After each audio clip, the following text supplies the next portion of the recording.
नमस्कार। श्रुतिसम भिन्नार्थक शब्द भाग 2 में आपका स्वागत है। आइए आज कुछ और श्रुतिसम भिन्नार्थक शब्दों के बारे में जानें।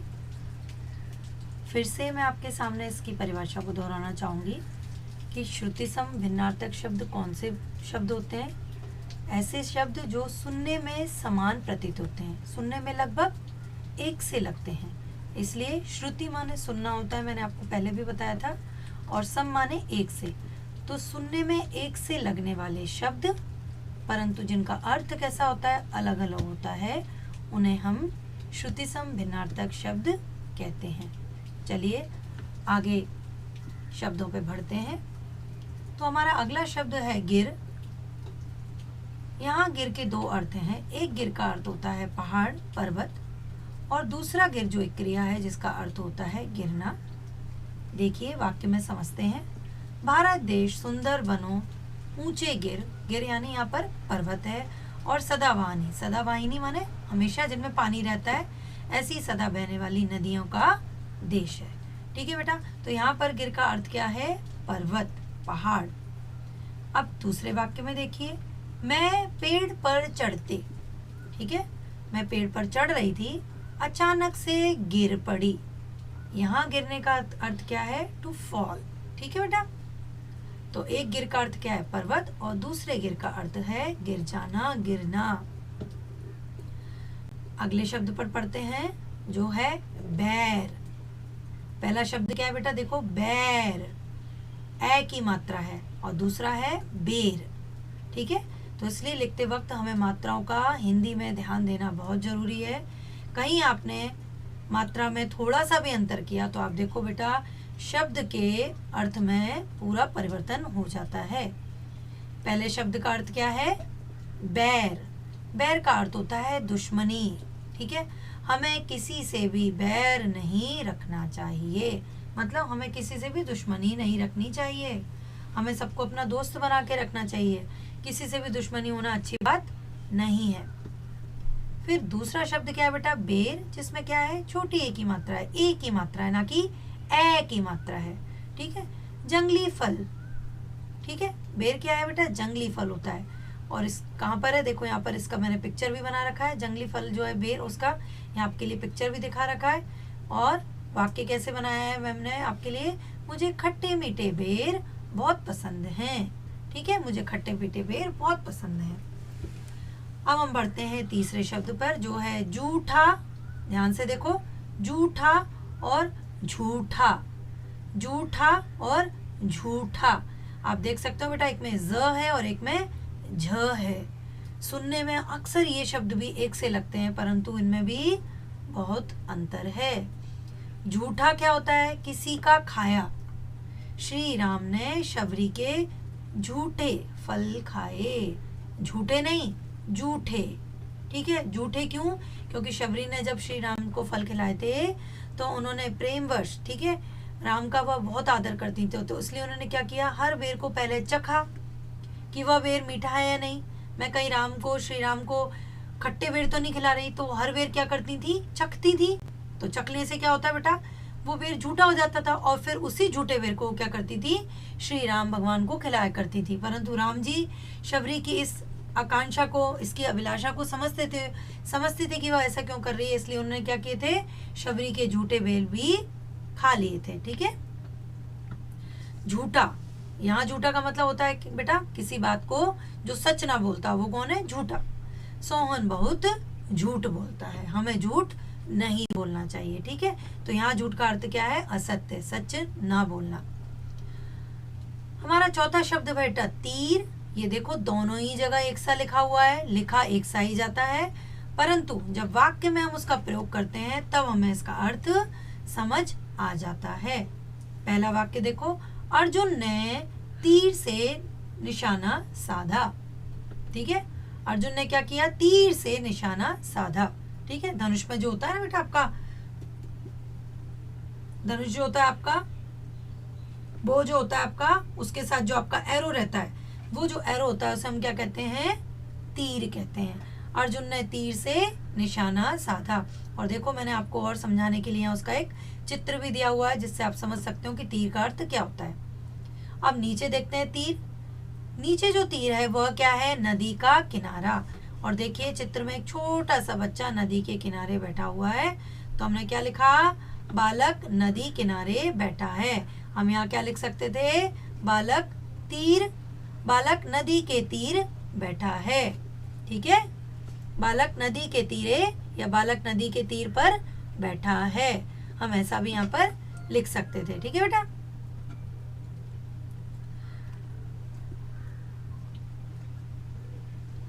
पांचवा शब्द है आपका दिया और दिया। फिर से देखो केवल एक मात्रा का अंतर है, एक में छोटी ई की मात्रा है और एक में बड़ी ई की मात्रा है, परंतु खाली मात्रा के अंतर से शब्द के अर्थ में भी अंतर आ जाता है और इसीलिए ये शब्द क्या कहलाते हैं बेटा?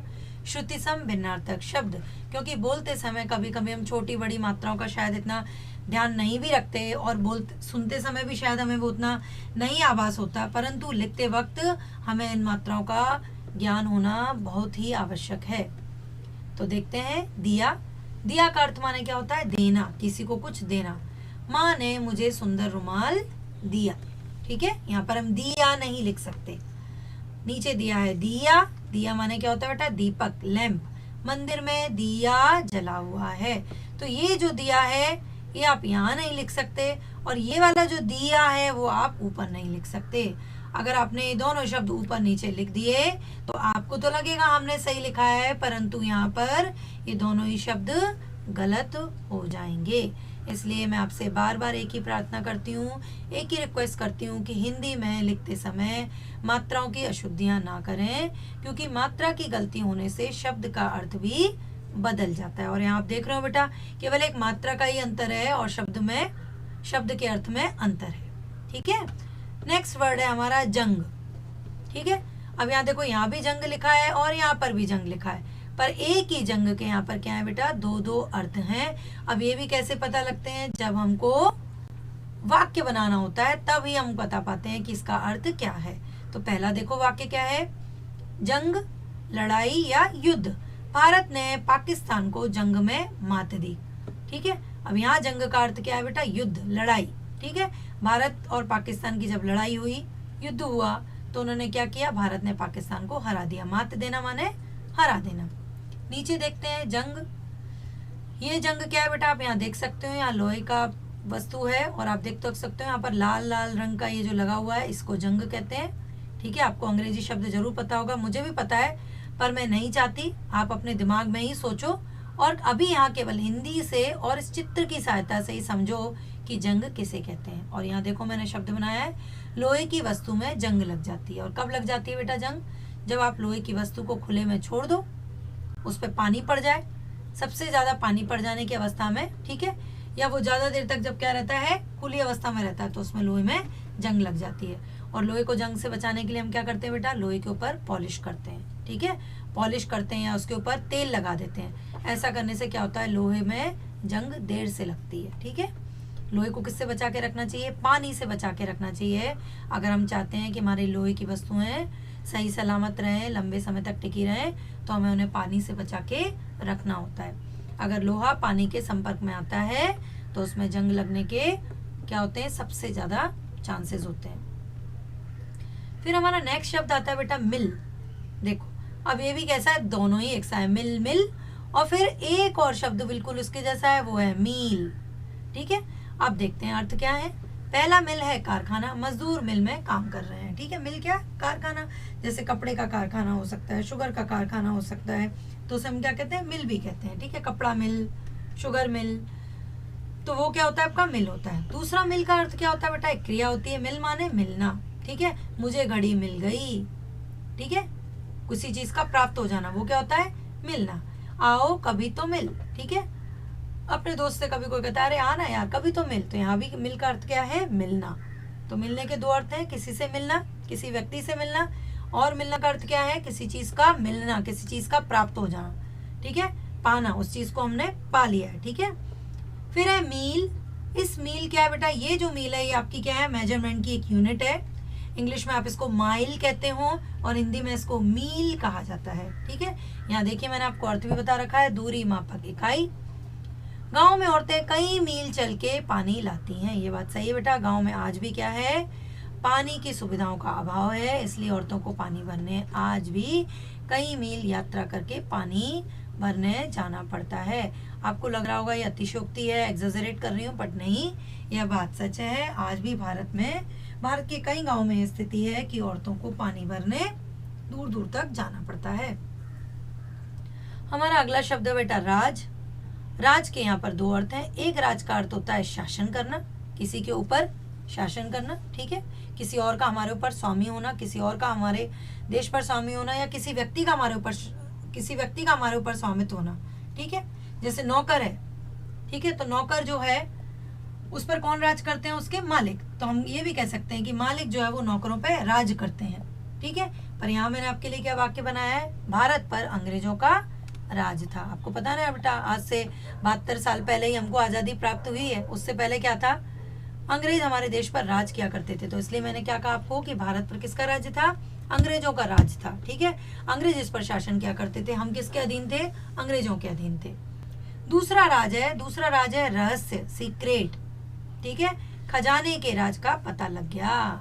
ठीक है, खजाने का राज पता लग गया, मतलब खजाने का जो रहस्य है वो पता लग गया, चीज जो छुपी हुई थी वो सामने आ गई है। ठीक है, हमारा अगला शब्द है जवान। जबान और जबान। ठीक है, पहला शब्द है जवान और दूसरा शब्द है जबान। ठीक, जवान होता है हमारे देश के जवान, देश की रक्षा करते हैं। जवान कौन होता है, कोई भी यंग व्यक्ति या हमारे सैनिक, उनको हम क्या कहते हैं, युवा जो है हमारे देश के यंग जनरेशन है, उन सबको हम क्या कहते हैं, जवान कहते हैं। देश के जवान देश की रक्षा करते हैं। और दूसरा है जबान। ठीक है, इस जबान को कभी कभी जुबान भी कहते हैं। ठीक है, जुबान भी कह देते हैं बेटा, और इसका मतलब क्या होता है, भाषा या जीभ। ठीक है, माँ की जबान मीठी होती है। ठीक है ना, माँ की भाषा जो है, माँ की जो बोली है वो बहुत मीठी होती है। कभी कभी ऐसे भी बोला जाता है, हे जुबान संभाल के बात कर। ठीक है, जबान संभाल के बात करो, जबान संभाल के बात करो माने माइंड योर टंग। ओके बेटा, नेक्स्ट शब्द आता है हमारे पास पानी। ठीक है, ये पानी नहीं है, ध्यान रखिए, ये है पानी। और पानी का अर्थ क्या होता है, हाथ। पानी का अर्थ क्या होता है, हाथ।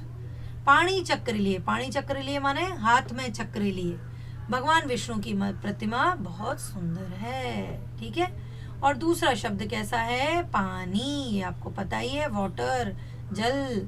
ठीक है, ये होता है पानी। तो अंतर समझो, पानी और पानी, इसमें क्या है, खाली एक छोटे से व्यंजन का अंतर है, परंतु व्यंजन के अंतर से शब्द के अर्थ में भी अंतर उत्पन्न हुआ है, पैदा हुआ है। इसलिए लिखते वक्त आपको बराबर ध्यान रखना है। चलिए हमारा नेक्स्ट शब्द देखते हैं। अगला शब्द कौन सा है, 11, बाढ़। और फिर क्या है, बाढ़। मैं आपको क्यों बोल के बता रही हूँ, जिससे आप ड़ और ढ़ का अंतर समझो। बाढ़ क्या होती है बेटा, बहुत ज्यादा जब बारिश होती है, पानी भर जाता है इलाकों में, तो जो पानी का भरना होता है उसे हम क्या कहते हैं, बाढ़ कहते हैं। देखो यहाँ मैंने पिक्चर भी दिखा रखा है आपको। बाढ़ आने से बहुत से घर पानी में डूब गए। ठीक है, और बारिश के मौसम में आप सुन ही रहोगे, अक्सर न्यूज आती है, बाढ़ आ गई, इस इलाके में बाढ़ आ गई, इस मोहल्ले में बाढ़ आ गई, उस गांव में बाढ़ आ गई, उस शहर में या उस राज्य में बाढ़ आ गई। अक्सर सुनते हैं कि नहीं बेटा। और ऐसा कब होता है, जब बहुत अधिक बारिश होती है और पानी का जमाव हो जाता है। दूसरा है बाढ़। ये बाढ़ का अर्थ क्या होता है बेटा, फेंसिंग। ठीक है, ये फेंसिंग तारों की भी हो सकती है, कभी कभी फेंसिंग हम हैज, एक प्लांट होता है ना, कभी कभी आपकी जो मेहंदी होती है उसकी जो झाड़ी होती है उसका भी प्लांट लगाते हैं। एक और छोटा पौधा होता है, उसका भी क्या करते हैं हम, चारों तरफ एक हैज सी बना देते हैं। तो जो हैज या जो फेंसिंग है उसको हम क्या कहते हैं, बाढ़ कहते हैं। ठीक है, घर के चारों ओर सुरक्षा के लिए बाढ़ लगाई गई है। समझ गए बेटा। ऐसे हम बाढ़ और कहाँ लगाए हुए हैं, देश की जितनी भी सीमा है। ठीक है, देश की जितनी भी सीमा है उस सीमा पर भाई क्या है, एक बाढ़ बनाई गई है, जिससे क्या हो, देश की जो सीमा है, ठीक है, देश की जो बाउंड्री है उनकी रक्षा हो पाए। और सैनिक जो हैं क्या करते हैं, सैनिक उस बाढ़ की वजह से क्या कर पाते हैं, दूसरे देश के जो दुश्मन है वो हमारे देश में ना घुस पाए, हमारे देश को नुकसान ना पहुंचाए। तो उसके लिए हम क्या करते हैं, अपने देश की जितनी भी सीमाएं हैं वहाँ पर भी बाड़ बनाते हैं। और बाड़ पर रक्षा कौन करते हैं, बाड़ पर तैनाती कौन करते हैं, कौन देखता है कि वहाँ से कोई आ रहा है या नहीं, हमारे देश के सैनिक। फिर हमारे पास नेक्स्ट शब्द है बेटा गृह और ग्रह।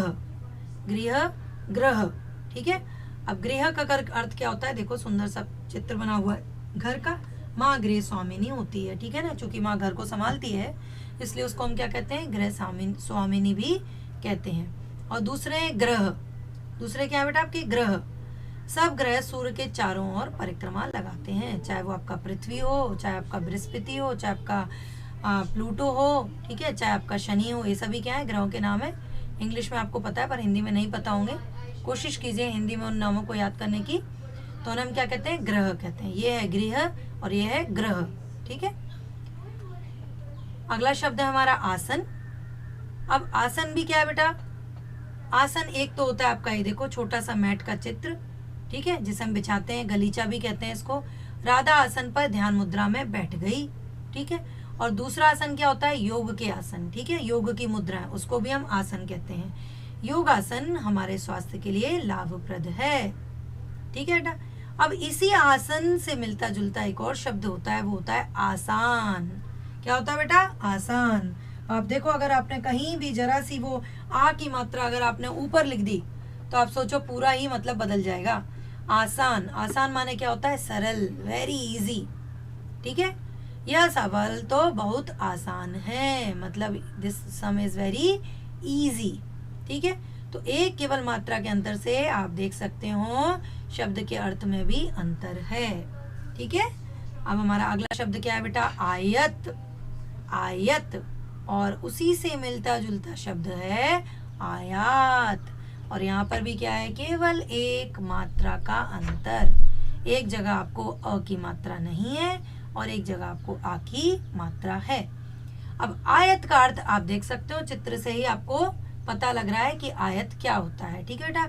मैं इसे स्पष्ट नहीं करूंगी, आप सोचिए और समझिए कि आयत क्या है। और मैंने आपको उदाहरण देकर के भी समझा रही हूँ वाक्य में। दरवाजा आयत आकार का है, ठीक है, दरवाजा जो है वो आयत आकार का है, ठीक है। और भी आप कुछ भी ले सकते हैं। आपकी नोटबुक आयत आकार की है, आपका मोबाइल आयत आकार का है, ठीक है। तो आप समझो आयत माने क्या होता है। दूसरा शब्द है आयात। दूसरा शब्द क्या है, आयात। ये आयात का अर्थ होता है बेटा बाहर से कोई चीज मंगाना, अपने देश में मंगा लेना, ठीक है। हालांकि हमारे लिए अच्छा नहीं होता, हमारे लिए क्या अच्छा है, निर्यात होना, आयात होना नहीं। हम जितना कम से कम आयात करेंगे उतना हमारा देश कैसा रहेगा, आत्मनिर्भर रहेगा, उतना ही ज्यादा वो विकास करेगा, ठीक है। अब कैसे मैंने वाक्य से आपको समझाया है, आयातित सम्मान, ये यहाँ पर बेटा मिस्टेक हुआ है, इसके लिए इसको ठीक करेंगे।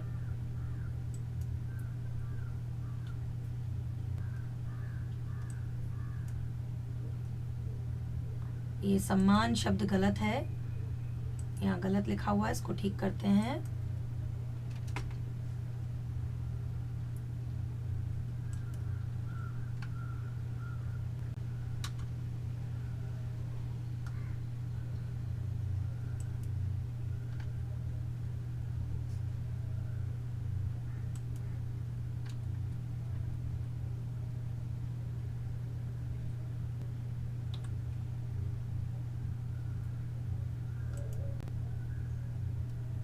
आयातित, और उसके बाद आना चाहिए था शब्द बेटा सामान, ठीक है। आयातित सामान महंगा होता है, ठीक है। आयातित सामान कैसा होता है, महंगा होता है, ठीक है। तो आयातित माने क्या, बाहर से मंगाया गया वो सामान बहुत महंगा होता है, ठीक है। उसके बाद है आपका 15वां शब्द गज। गज माने हाथी भी होता है। गज फिर से मैंने आपको बताया एक क्या है, मेजरिंग यूनिट है, मापक इकाई है, ठीक है। गजराज की लंबी सूंड होती है, मतलब हाथी की लंबी सूंड होती है। गजराज की जगह आप गज भी कहोगे तो भी क्या होगा, हाथी ही होगा। अब यहाँ पर गज क्या है, बिल्कुल जैसे मील मैंने आपको एक ऊपर बताया मेजरिंग यूनिट है, दूरी को नापने की इकाई है, वैसे ही गज भी क्या है, एक लंबाई को मापने की इकाई है। आजकल बड़े शहरों में 2 गज खाली जमीन मिलना भी मुश्किल है। मतलब क्या कहना चाह रही हूँ मैं आपको बेटा, क्या समझाना चाह रही हूँ कि इतनी ज़्यादा जनसंख्या हो गई है कि आपको कहीं भी खाली ज़मीन देखने को नहीं मिलती। ठीक है, आप इसको दूसरा एक और वाक्य बना सकते हो कि अरे माँ बाजार से फ्रॉक बनाने के लिए 2 गज कपड़ा खरीद कर लाई। हालांकि आप एक बात और ध्यान रखो, कपड़ा कभी भी गज में नहीं खरीदना चाहिए, कपड़ा हमेशा मीटर में खरीदना चाहिए। ठीक है, अब ऐसा क्यों करना चाहिए उसके लिए मैं चाहूंगी आप अपनी मम्मी से पूछो, और अगर मम्मी उत्तर ना दे पाए तो मैं आपको बताऊंगी कि गज में नहीं खरीदते, मीटर में खरीदते हैं, उसके पीछे कारण क्या है। ठीक है, लास्ट हमारा शब्द है चिता। अभी मैंने आपको एक असाइनमेंट दी थी तो उसमें कई बच्चों ने चीता को चिता लिख दिया, पर देखो वहां पर भी उससे ऐसा लिखने से क्या हुआ, बहुत अंतर आ जाता है। और वो कैसे, देखो चिता बेटा होता है मृत्युशैया। जब कोई व्यक्ति मर जाता है, ठीक है, जब व्यक्ति कोई रहता नहीं है तो हम क्या करते हैं बेटा, उसको अग्नि देते हैं। ठीक है, मुस्लिम धर्म में क्या जाता है, उसको जमीन में गाड़ा जाता है, कब्र में दफनाया जाता है। और हिंदू धर्म में क्या किया जाता है, उसको चिता को, उसकी चिता को अग्नि दी जाती है। तो वो जो चिता होती है बेटा, जो लकड़ियों से बनाया जाता है, उसके लिए जो लकड़ियों से जो बेड बनाया जाता है ना, जिसके ऊपर वो मुर्दा जो है, जो मृत व्यक्ति है, उसके शव को रखा जाता है, उसे हम कहते हैं चिता, मृत्युशैया। क्या कहते हैं उसे बेटा, चिता या मृत्युशैया। ठीक है, तो इसलिए ध्यान रखिए कि आप चिता नहीं लिख सकते, आपको चीता लिखना है। चीता जानवर है, चिता नहीं। पहले औरतें चिता को अग्नि नहीं देख सकती थी। ठीक है, पहले जो औरतें थी वो चिता को अग्नि नहीं दे सकती थी, उनको ऐसा करना वर्जित था, उनको इस चीज की क्या नहीं थी बेटा, अनुमति नहीं थी। हालांकि अभी कानून बदल गए हैं, समाज की सोच भी बदल गई है, तो अब औरतों को भी अधिकार है, लड़कियां भी ऐसा कर सकती हैं। ठीक है, दूसरा है आपका चीता। ठीक है, जो कि आपको आपकी हिंदी के असाइनमेंट में लिखना था। ठीक है ना, मांसाहारी जानवर चीता, तो उसमें क्या होता है, बड़ी की मात्रा होती है। ठीक है, चीता बहुत तेज दौड़ता है। चीता जो जानवर है वो बहुत बहुत तेज दौड़ने वाला जानवर है। ठीक है बेटा, आशा करती हूँ अब आपको ये अपने सारे श्रुति सम भिन्नार्थक शब्द समझ आ गए होंगे। इन्हें आप अपनी अभ्यास पुस्तिका में, कौन सी अभ्यास पुस्तिका में, व्याकरण की अभ्यास पुस्तिका में अच्छे से लिख करके दोबारा एक बार पढ़ें। धन्यवाद।